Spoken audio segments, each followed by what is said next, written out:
Alrighty, Ben and Colin, welcome to the channel.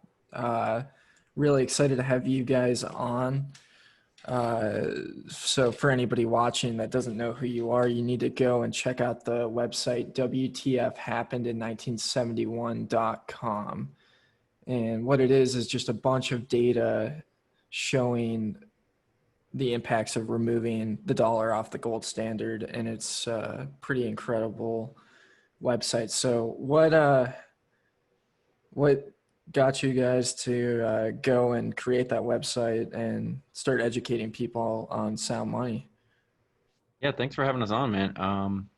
Man, we've just been trying to understand money for the last few years, in the context of this new digital money that has emerged, and that path has led us to try to understand the current system of money that we use, including fiat dollars and money backed by gold, and the paradigm shift that happened in 1971 when we went from gold-backed money. I'll put quotations around that to fiat dollars, and that ending of the Bretton Woods period was the beginning of the Nixon shock. And if you start going around and looking on the Wikipedia pages, you can find a few of the charts that we have up there.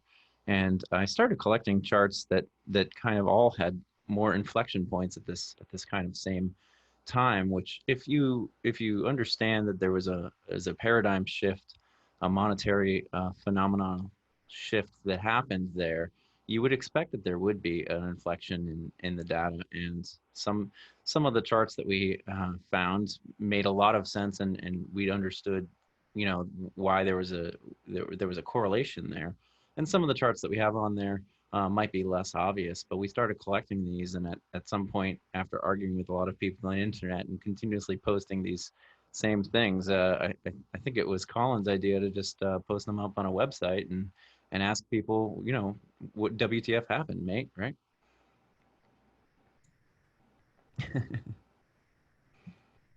So it was your idea, Colin. You're the brains or the idea guy behind this. Yeah, yeah. Well, thanks for having us on again, Alex.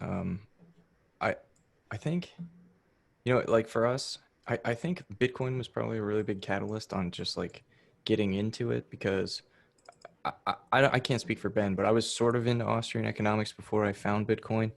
But I don't think I really understood money.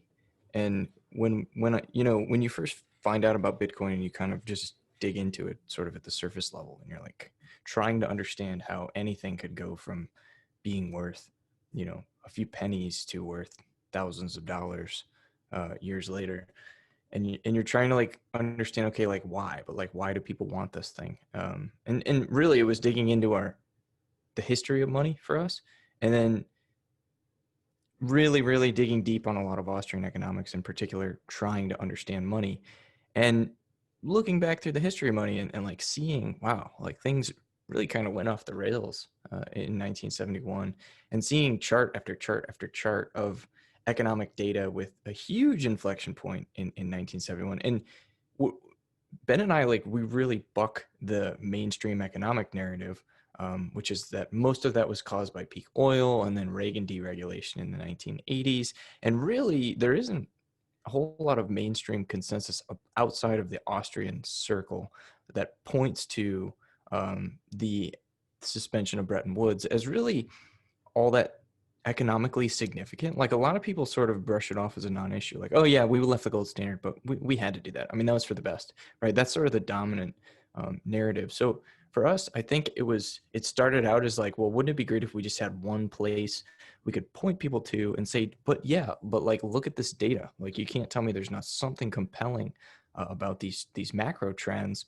And it kind of evolved into a meme from there. Like, the meme was really sticky right off the beginning, and Ben and I sort of decided, like, we need to meme this as much as possible, right? Like, we have to kind of get this into the collective consciousness outside of people who just like nerds who read Rothbard all day. Yeah, I really appreciate the meme. I definitely point just about everybody I can to it.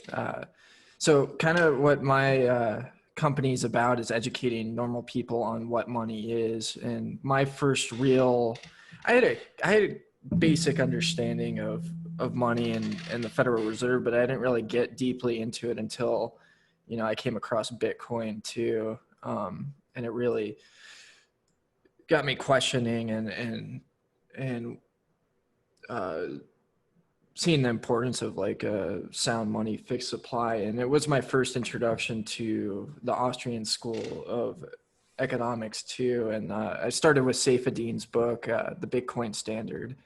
And so one of the things that really struck me, so I've worked in behavioral health for 7 years. So working with people with addiction and mental health issues. And one of the things that struck me in his book was he talked about money's influence over society and time preference. And I think your website does a incredible job of showing that. So I've got a few different charts pulled up right now. I have percentage of children born to unwed women since 1971. I've got the divorce prevalency since 1971, trends in obesity, and the incarceration rates. And I think all of those charts in particularly really show that this is an important topic for the average person, that money really impacts their daily life. And I like how you describe it, memeing it, because we need the memes to help people understand. Like this meme that I have in my background of JPOW printing the money is an important one. So yeah, I really appreciate it. I think your website does a good job of breaking it down for the average person. So yeah, how does Bitcoin in particular help the average person in their daily life? Well, there's a lot in there what you just said. Trying to unpack some of that and answer your question. First off, I think something that Colin and yourself even alluded to is that Bitcoin has allowed me to understand money from a third party perspective, to get a brand new kind of line of questioning where you kind of question everything. And you mentioned the Bitcoin Standard, and I think there's a lot of good history of money in there. But in order to answer these questions more thoroughly, I would recommend understanding the topics outlined in Nick Szabo's essay, Shelling Out, where he has a much more thorough examination of the history of money. And the charts that you mentioned are the charts in the latter category that I was talking about, the ones that are maybe less obvious to people why they might be correlated to a monetary paradigm shift. Like why does incarceration rates surge when we change monies? Like they have nothing to do with each other, right? But it's, as you mentioned, Saifedean's elucidations about how money can affect our society. Well, I believe that inflation, it changes our economic calculations, and it influences us, right? So inflation and deflation both would influence our decision making. And see, deflationary environments encourage us to save money, and I think that's a good thing. Keynesians don't think that's a good thing because they're stupid. But inflationary money encourages us not to save, and it encourages us to take on debt because you can pay back the debt with inflated dollars. So, I mean, without going through each one of those that you mentioned, I think that a hard supplied money, a money that would more accurately reflect the value of things by being unchanging in supply, right? There's this concept of a ruler, and the money is really just a ruler. Money isn't wealth itself, right? It's just pieces of paper, or it's just yellow rocks, or it's just little, digital UTXOs. So it's not wealth, but what it is an accounting system, a ledger for the wealth in the world.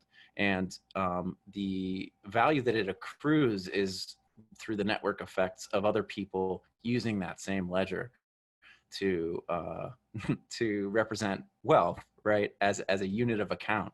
And when that measure, that ruler you're using, is constantly changing in size, then your economic calculation is constantly being disrupted by that change in supply. So it's not that I'm arguing for prices to go down. It's not that I'm arguing for, you know, the supply of money to constantly decrease so that prices will go down. I just want it to be accurate. And I believe that, and I don't think this is a belief. I think it's just an understanding of economic progress, is that we compete to reduce prices, and technology is a huge driver. It is the main driver today in the prices should be falling because of our increased productivity and our increased economic progress. And yet the Federal Reserve has ensured that prices rise by a rule, right? Their goal, their targeting of, they quote stable prices. What they really mean is increasing prices. It doesn't matter how much quicker we are getting better at making things, and getting better at performing services, that prices will always rise in aggregate because of these stupid stable price targets. We should have falling price targets. We shouldn't have price targets at all. We should just have a money system that accurately reflects that. So just to not briefly answer your question, I think embracing a monetary supply that's hard would more accurately allow people to make economic calculations. And as a society in aggregate, we would make more sound financial decisions, like saving money for huge crises that might happen, not taking on immense amounts of debt. The list goes on. And Alex, I think that there's two ways to answer that question that you asked. When you asked why Bitcoin, why does Bitcoin solve what we think is the problem? And right, and Ben, just talked a lot about the money side of things, and I think like a really short, easy way to say that is Bitcoin is just better money, right? That's why we believe Bitcoin will win in the game of liquidity, at least in terms of it's a black hole that's going to suck up all capital from everything else. But the answer to the question why Bitcoin is a complex one. I mean, the history is complex. Right before we started this interview, I was in the process of writing a newsletter on one of the financial panics in the mid 1800s, and I ended up having to turn to Rothbard's History of Banking and Money in the United States to get a more detailed background on that. And it's helping me flesh out my understanding of the answer to that question, why Bitcoin? And the answer is, and this is something Satoshi understood, is that it's self-clearing, right? Because if you look at all of the history of banking in the United States, at least, which is what I'm most familiar with, you'll see that all of the instances where banking became more centralized and we became prone to these inflationary experiments that really most of the time were in effect the ability for governments to prop up their ability to spend more, right, and expand their credit through the banking system, and then banks would enrich themselves through the rehypothecation of that debt and expand the money supply, for their own benefit. It was this process of clearing, redemption of specie, redemption of paper for gold. This process that led to the continual centralization of banking. As I said, with a self-clearing asset like Bitcoin, right, you don't have those same problems. And one of the things that Ben and I say all the time is that 1971, the inflection point in the data and the economic mess that we've had unfold over the following 50 years is an opportunity to point to, WTF happened in 1971 and say, this is what happens when your money fails, right? Gold failed as money in 1971. We say that all the time, and people hate that. But the honest truth is, if money is supposed to be our measuring stick of value in a society, and that measuring stick can be co-opted and disrupted through processes of centralization necessary for gold to be used as money in an increasingly nationalized and increasingly globalized economy, then that is a failure of money. And so Bitcoin self-clearing, I think, is probably the biggest reason. The elimination of trusted third parties is what it's really about. That's what Bitcoin does. That's why Bitcoin. Yeah, I love that part of it. One of the things that I'm trying to do is convince businesses to start accepting Bitcoin using services like BTCPay, and I just saw the one that you guys use, Tallycoin, and I'll have to look a little bit more into that. But it was pretty cool the way that I scanned the QR code and it pulled the amount out. BTCPay doesn't do that, I don't think. You have to actually manually plug in the amount. But yeah, elimination of third parties, because we're seeing payment processors really jack up rates, and it's really affecting people. And yeah, one of the hard things I think for a lot of normal people to see is just to be able to connect. So you mentioned that money has failed, or at least the dollar, fiat money has failed. I think a lot of people have trouble seeing and connecting that. So, like one of the things I've seen recently is people setting up a guillotine outside of Jeff Bezos's house. Whereas it might be more appropriate to set up a guillotine outside of the Federal Reserve. Why do you think there's a disconnect for the average person where there's anger directed at the employer instead of the monetary system as a whole? Yeah, that's interesting. And just to clarify, what Colin was saying there was that gold failed in 1971, and arguably fiat is failing today. And I'm reminded, and I don't like to give this guy a ton of credit, but he is actually very smart. Peter Schiff spent some time during the Occupy Wall Street movement on the street in the movement. And see, all those people were mad at Wall Street for wrecking the economy, right? All of these greedy bankers, right? But greed didn't start in 2008. What changed was what changed in 1971, and and then in 1990 the Basel Accords and all these other, again, this, as Colin says, this monetary history is extremely complex, and it every few decades it changes structurally in many different ways. But I don't think we should be setting up guillotines anywhere, and that's why I love Bitcoin. It's the peaceful revolution, right? But why do people want to set up these guillotines? Because they know the system isn't working. It's not working for them, and despite working very hard at many jobs and climbing the ladders, it's still the prospects for retirement, even the ability to afford a home today is just it's outside of the reach of so many very hardworking Americans. The system is not serving them. The system stratifies wealth through asset inflation and in disproportionate access to assets, because assets are now the new money of the wealthy, right? So I heard something described really interestingly today, and I don't remember where it was. Maybe Colin does, but it was that money is not a noun, it's an adjective. Things have moneyness, and some things have more moneyness than others. And when your money is as terrible as fiat money, well, a lot of other things that are hard in supply get more moneyness. Like I talk about assets and real estate have become money because they become a store of value over long term, because fiat's great for a medium of exchange, and it's actually pretty good store of value in the short term. But in the long term, we know that it loses like 50% of its value over 20 years, and that's by the CPI metrics, if you believe that. And I believe your recent episode was about how the CPI is most likely not accurate. And I argue that you can't even measure prices in aggregate because everybody spends money on different things, and hedonic adjustments are impossible to do across an economy of billions of people and millions of different intermoving parts and products. So I don't know if that answers your question, but that's my response.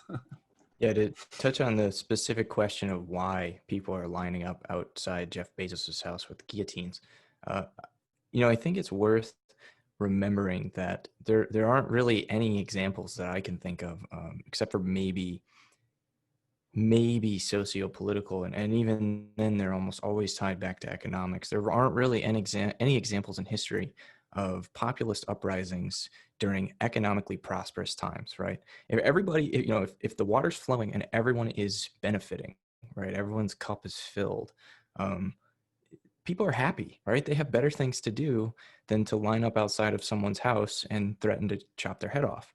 Um, Usually it's through, expansion of centralized power structures and extortion of people's labor, the fruits of their labor, um, to benefit, whatever that central entity might be. And, before the US government, it was a whole lot of other things throughout history, whether it be the church or whether it be a sovereign king or whether it be, a collection of municipalities. It doesn't really matter who it is or what it is. It's usually the same story, right? People get to the point where they become desperate, right? Where wealth inequality becomes so great that they feel they have no other option than to lash out at who they see, at the face value, is robbing them, defrauding them, right? I mean, go back and look at the French Revolution. I mean, they imprisoned, I think it was King Louis the 16th when he was like 5 years old, either the 16th or 17th, whoever was next in line. During the French Revolution, did he actually do anything to them? No, but in their minds, it was the monarchy that was at fault for all of their suffering and their extortion. And he represented the monarchy, right? This 5-year-old kid, and he needed to be taken out. He needed to be thrown in a prison, and he actually ended up dying because of that. And that's really unfortunate. But uh, it's sad because if we lived in an economically prosperous society, Jeff Bezos would be lauded as a hero, as a mastermind, right? Because he makes everyone's life better. He provides this service that I guarantee you a lot of the people lined up outside his house probably use. They probably order stuff from Amazon or they work at Amazon. And that might partially be why they hate him, right? Because they don't know why they're angry. All they know is that they keep giving him their money and stuff shows up at their door. And yeah, right. There's a lot more to this. He's been given the benefit of government monopoly, government special interest in a lot of cases, and it's created monopoly. Monopolies are always created by government, but the public ire turns towards him because he's one of the biggest entrepreneurs in the world, and it's natural, right? When you look at the wealth inequality chart on our website, and that's the answer to that question: why are people lining up outside Jeff Bezos's house? Yeah, and if I could just add something really quickly on the end of that, to build on what Colin is saying, there's a great guy, Mark Moss. If you don't follow him on Twitter, he's great. He's got a great YouTube channel as well. He was on our pod recently, and he had, or it was possibly when I was on Swan Signal, but he got this this thing in my head that I can't get out now. It's that wealth is not zero sum. What's zero sum is status. And that's what we're seeing with Jeff Bezos, right? He's the richest person in the world by some large margin. And that is zero sum. You can't have everybody have the highest status, because then we're all the same, and that's equality. But what is not zero sum is wealth. And if you actually look, yes, our lives are significantly better in many different metrics than they were 100 or 200 years ago.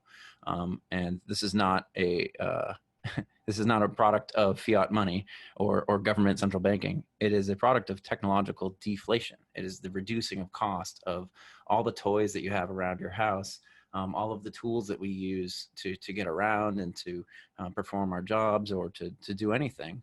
It is the decreasing in cost of those things. And that is the rising tide that lifts all boats. That is deflation. And that's a fantastic thing. Yeah, so for the average person, could you guys explain a bit what deflation is, and why the Fed is and politicians are terrified of it? So there's two different kinds of deflation. The deflation that Ben is talking about in this instance is a decrease in prices, brought on by technological improvements, right? Because if we think about, if you were to start a business, Alex, the most important thing you'd be thinking about is how can I do what I need to do to make a profit as cheaply as possible, right? And the answer to that question is usually technology. A lot of times it can be solved, in little logistic ways or in your personnel, but most often the most profitable answer to improving your productivity, to being able to satisfy the consumer more profitably, is deflation, right? Or sorry, is technology. technology is very deflationary on prices because it makes prices go down, right? Because as your cost to be competitive goes down, you're able to sell your goods and services for less. And that's what we call a deflationary effect on prices. Monetary deflation is a little bit different. That's essentially a decrease in the money base, or at least in the credit base, in our circumstances. And inflation is the opposite. It's an increase in the monetary base, an increase in the amount of outstanding credit. Well, some would say that an increase credit expansion is not inflationary, but I don't want to get into that. Likewise, with the prices of goods, inflationary effects on the prices of goods means that the prices is going up. So those are probably, that distinction is something probably a lot of people don't make very often, but it is an important one. The difference between price deflation and monetary deflation. Yeah, this is extremely poorly understood, in my opinion. That inflation, as we talk about it in colloquial language, is increasing prices. But in economics, we only talk about inflation and deflation as monetary phenomenon, meaning increase or decrease in the supply of money. And as we all, and anybody that understands anything about economics, and if you ask somebody on the street, like, what do you know about economics? They'll say, isn't that like supply and demand? Well, yes, it is. It's probably the most important concept in economics. And when you increase the supply of one thing, well, you kind of, you affect the other side of the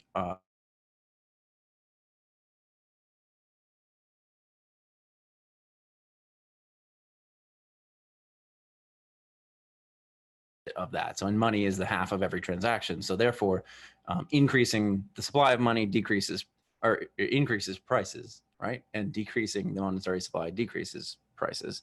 But that's generally not what we're discussing here. And another thing I just kind of wanted to clarify is that essentially there are inflationary and deflationary forces, right? And technology is this deflationary force that we're talking about. But restricting the supply of an asset, like for example, oil. Like if I controlled all the oil fields and I decided to stop selling oil or stop drilling for oil, that would have an inflationary pressure on the market because it would be constricting the supply of it, right? So it's important to think about that. It's not just as simple as technology decreases prices or that monetary inflation increases price inflation, right? So I'm just trying to clarify, but now I feel like I'm not saying it very eloquently. No, I appreciate you guys jumping in there and clarifying that because I don't think we answered your question, though. Your question was, sorry, I think your question was, why are they so scared of deflation? And the answer to that is really pretty simple. Expansionary monetary policies, particularly deficit spending, which our governments engage in, and the privileged few who are given access to extremely cheap credit by the Federal Reserve, requires continued monetary expansion, requires continued credit expansion. And deflation is essentially what happens in an economy that's going through a process of liquidation. It used to be that this was very natural, this natural business cycle, periods of growth and investment, and then deflation as some of that investment, which was malinvestment, is liquidated by the market. The market says, no, we don't need that much capital in this. And some of that debt or investment is liquidated and it's reallocated elsewhere. Really what the reason that governments and central bankers are so quote unquote afraid of deflation is because they don't want that liquidation of malinvestment. And they've convinced the populace to be just equally afraid of it as well, because they've just point to 1929 as the worst economic disaster in history. And I agree, it was terrible. It was just awful. But I disagree on why it was awful. It was awful because of inflation, not because of deflation, right? So if you look at the 1920s, the roaring 20s, where everyone was partying and drinking, was because of inflation. It was monetary inflation. If you look at the monetary base, it inflated beyond the trend in the 20s. And everyone was living large, right? There was all this new money flowing around, and then all of a sudden the water recedes, and we get to find out who's wearing swim trunks, and and that hurt everybody. And when the money supply contracted back to reality, back to how much gold was actually there, that affected all the economic calculation that was happening in the 20s, where money was just expanding. Now all of a sudden it wasn't there, and that's the liquidation of malinvestment that Colin's talking about. And in that liquidation, there was a lot of short-term pain, and it was very, very tough for those few years. But out of it emerged, 1944, and one of the greatest periods in history, in American history, the 1950s, where everyone had a white picket fence and everyone was working at McDonald's and retiring, whatever. So I think that's really important to understand why people are so afraid of 1929 and the misunderstanding of what happened in 1929. And if you can look in the Wikipedia page for the Great Depression, and there's an Austrian explanation, which I tend to. Yeah, you guys have a Friedrich Hayek quote on your website. I don't believe we shall ever have a good money again before we take the thing out of the hands of government. That is, we can't take it violently out of the hands of government. All we can do is by some sly roundabout way introduce something that they can't stop. I think that's a pretty incredible quote. And Ben, you talked about the idea of how we shouldn't be putting guillotines outside of anybody's house, and how Bitcoin is the peaceful revolution and transition out of this bad monetary policy.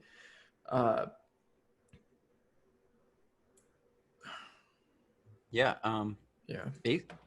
Basically, it's arguable that you could say Hayek maybe realized that gold failed, right? And that we couldn't take that viably, or we couldn't take it violently out of the hands of government.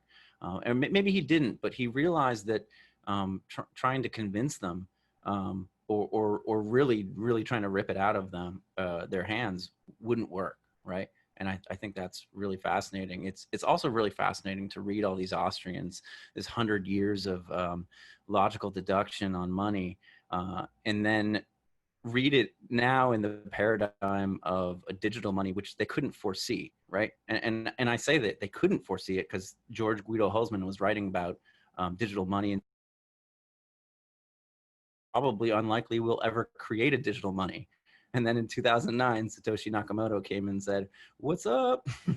Here it is, people." So yeah, it's obviously the sly roundabout way. And what's sly and roundabout it is that everybody is incentivized to hold Bitcoin because it's a better money, as Colin mentioned. It's just a better money, and the monetization of Bitcoin is like a Ponzi scheme, because every money is a Ponzi scheme. And the earlier you get in on it, the more you stand to benefit from it, but the more risk you take on, right?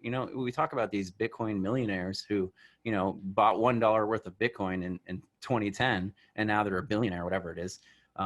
Well, those people took on more risk because maybe not if it was just $1, but holding it for all that time help bootstrap the network, right? And if you did have a significant amount of money, any significant amount of money, there was much more risk in the early days because the protocol, nobody knew if it would work out at all. So putting any money into it at all was kind of a gamble, right? And that bootstrapping of the currency, I think, is a really important idea to understand, because this is arguably, as Vijay Boyapati very eloquently describes, is the monetization event of this new revolution. Yeah, quick comment on that FAA quote. That's sort of like our breadcrumb trail, if you will, the start of our breadcrumb trail to Bitcoin. Because if you notice on the website, apart from the ad banner with River, because we love River and we like working with River, so we gave them a little bit of a shout out at the top. It's also a way for us to help kind of cover costs on trying to expand our project, because in at the moment, we don't make any money. We're paying out of pocket to like keep these websites up and do the newsletter and everything. That's really the only time that Bitcoin is mentioned, is in that ad banner. And even if you subscribe to our newsletter, we don't ever really talk about Bitcoin, but we will drop occasional more breadcrumbs, right? Because Ben and I have kind of come to the conclusion that we'd much rather evoke in people a process of Socratic self-discovery, right? We want to show them the evidence that we have that something is wrong, right? And that's what the website really does. And then people who want to dig a little deeper, maybe make it all the way to the bottom and read that Hayek quote. And maybe that gets their brain working a little more like, wow, what does that even mean? A good money? What is a good money? What is a bad money, right? And what do we have now? And because there's plenty of people who think that our money is still backed by gold today. I guarantee if you walked around on the street and asked people, what backs the US dollar, a lot of people would tell you gold.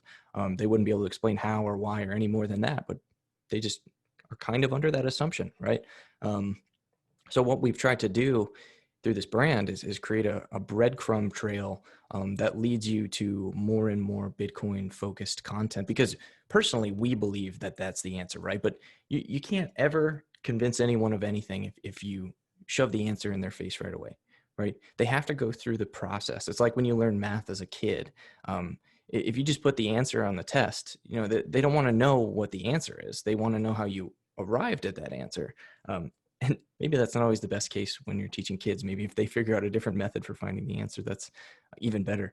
But in our particular case, we don't want to make the same mistake that a lot of people in Bitcoin seem to do, which is to just throw the word Bitcoin and the brand Bitcoin at everything and everyone all the time, because none of it sticks, right? We want people to go through the process of self-discovery, of seeing, hey, something really is wrong. What did happen in 1971? And that quote sort of speaks to that mentality that we have in trying to help people discover these things for themselves. Yeah, I really appreciate that. And so anybody watching this video, make sure, if you can, to go to these guys' website and donate to them, because they're doing this out of their own pocket, and it's really, really important work. Yeah, it's that's the interesting thing about Bitcoin, because when I try to explain it to somebody, one of my favorite things to do is just give people Bitcoin. So I budget a certain amount every month that I try and give people, and I'll help them download a wallet and show them, because typically they'll ask me, I don't, and say something like, I don't get Bitcoin. What is it? And they're not typically asking for, a really complicated technical answer, which I've made the mistake of explaining plenty of times, because most people, like you said, Colin, have no idea what money is, period. They're sending money back and forth on Cash App or Venmo or PayPal, swiping their debit cards. When they ask what is Bitcoin, I think they're more so asking what is the functionality of it. How can I use it? What would I benefit from it? And that's where, the idea of Bitcoin as a fixed money, it's provably scarce, it comes in and is important versus, all the technicals, because, if somebody reads the white paper, it's kind of overwhelming, this idea of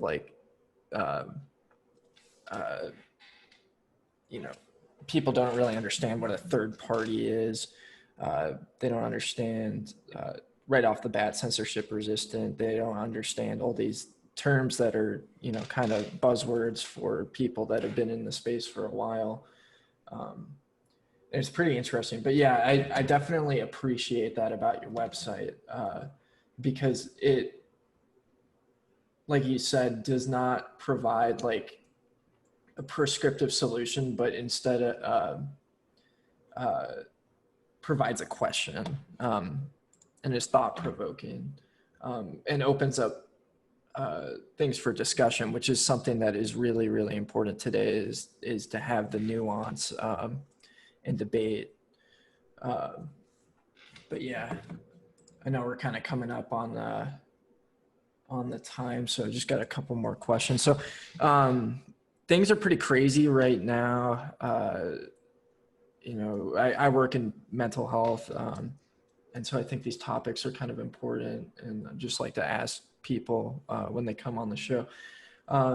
suicide rates are up pretty tremendously. During a time like this, what gives you guys hope, purpose, and meaning moving forward?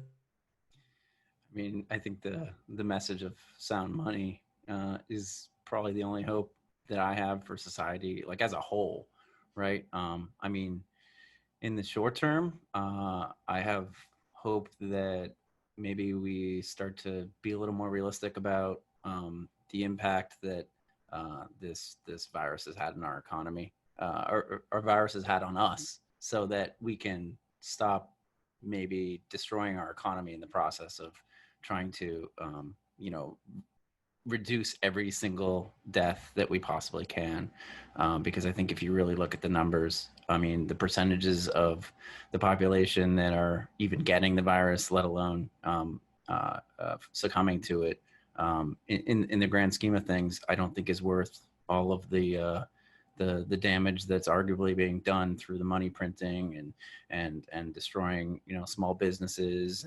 And I think that the mental health argument that maybe you're alluding to there, is probably even more important than either of those, for an individual, because it turns out that you know, locking somebody in their home and having them be fearful of even stepping out or coming into contact with anybody at all, it can be quite damaging to one's psyche.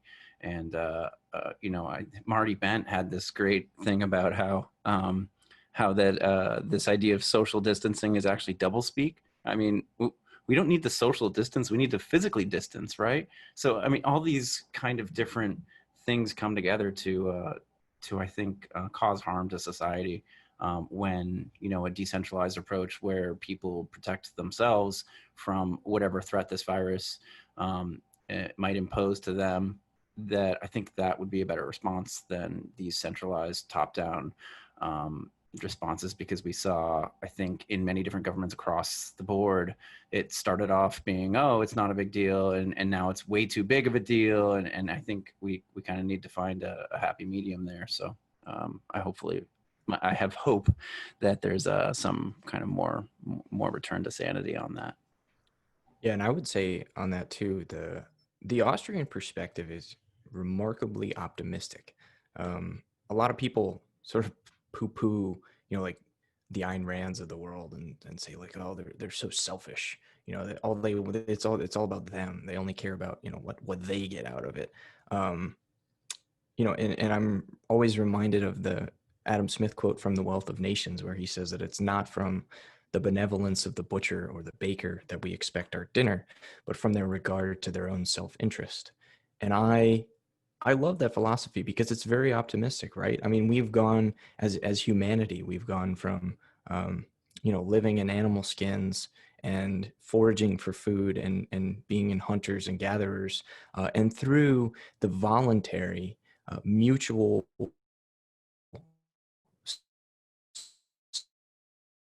we've managed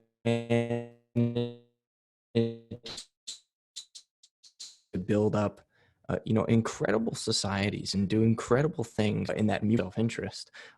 Humanity is able to do incredible things when power structures that seek to control people or extort the fruits of people's, you know, labors, whether that be, you know, working your job at McDonald's or creating a billion-dollar business.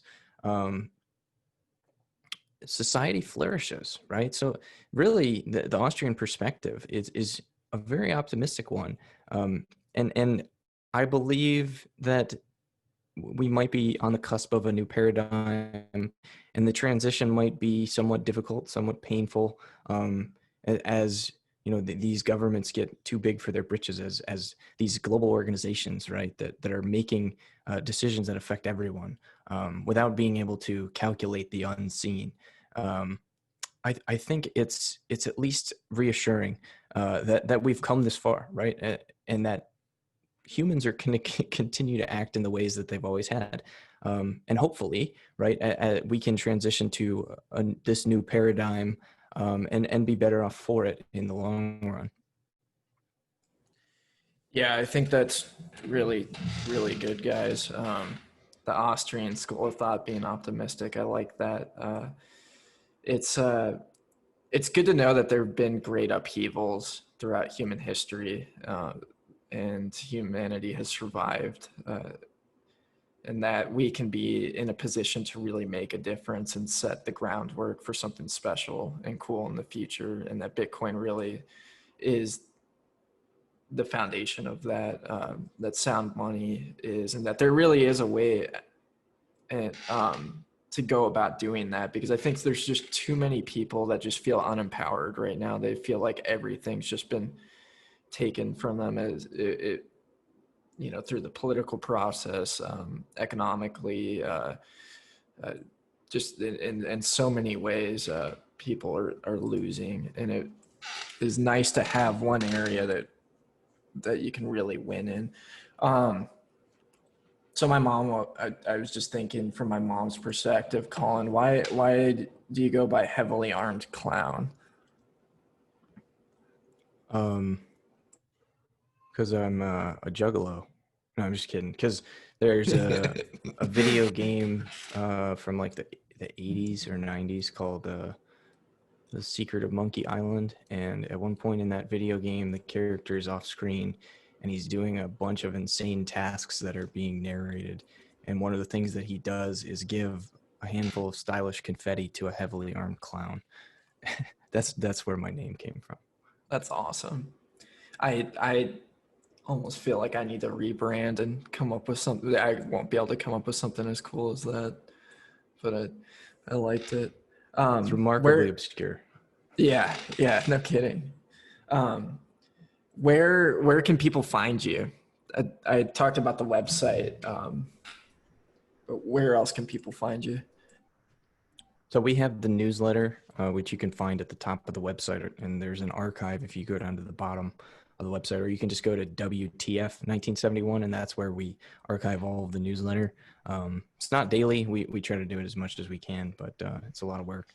And then we're also on Twitter. I'm at Heavily Armed C, the letter C. Ben is, I'll let Ben say Ben's part. Yeah, I'm MRCOOLBP at Mr. Cool BP. And we also have the Twitter for the for WTF, which is WTF_1971, I believe. And you can reach out to us on any of those, and we're always happy to have a conversation with anybody who's intellectually, honestly interested in these topics. We also have the podcast, which is the BitcoinEchoChamber.com. And just BitcoinEchoChamber.com. No the. Bitcoin Echo Chamber. Sorry. Right. Awesome. Well, I really appreciate you guys coming on, and it's a very interesting conversation. Very, very important. I think people need to hear this.